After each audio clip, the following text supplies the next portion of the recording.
Nice. Thank you very much.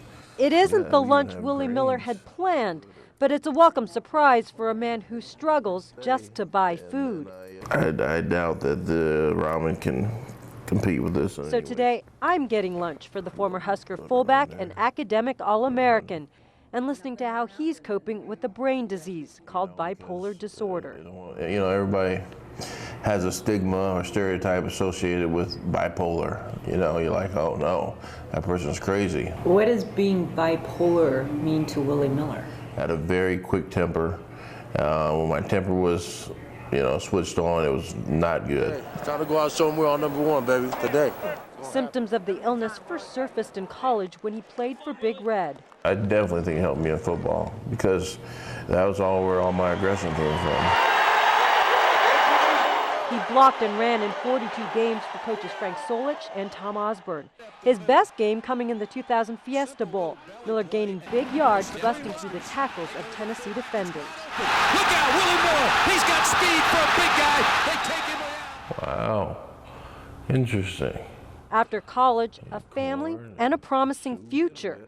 But Miller's brain disorder sent him into a downward spiral. When he would be manic, he'd gamble and drink. That's something that, I think a lot of guys do who don't really know they have bipolar.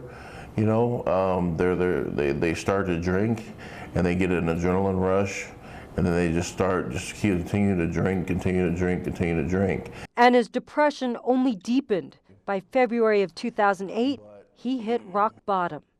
I've sat there and I've tried to do my wrist before and just wanted to be done with life. The scars, now a visual reminder of his darkest day. That was when Willie Miller finally sought help. But treating bipolar disorder would not be a quick fix. While trying to find the right mix of medicines, Miller made headlines again. He was driving in Omaha when, in a fit of road rage, he rammed an off-duty cop's SUV into a minivan. Police at the scene said he even took a swing at an officer. What no one knew then was that Miller was on drugs to help cope with his condition. Because being on bipolar, you're on a lot of meds that really slow you down sometimes.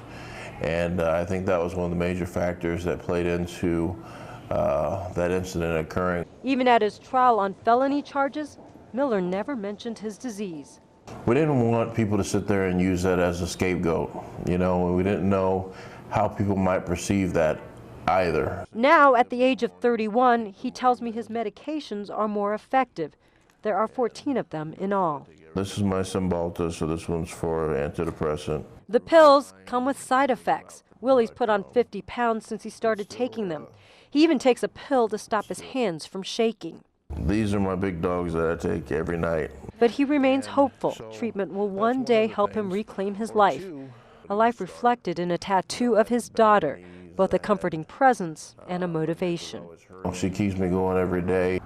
For now, Willie Miller lives here in Salvation Army housing, away from his wife and daughter, using food stamps to eat and taking classes to live with bipolar disease.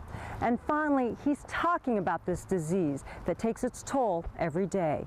And I'm just hoping that some of the words that I share and some of my experiences, I just hope that it maybe can help to make a difference for somebody else. How many times do you wake up, or do you wake up and say, man, I wish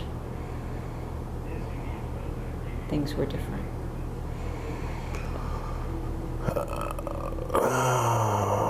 Well,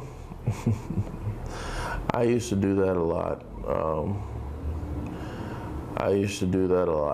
That I wish things were different, I'm okay with the way things are because there's a lot of things that I've done that I can be really proud of. While Willie Miller grapples with bipolar, he wants you to know he's doing what he can to find his way home.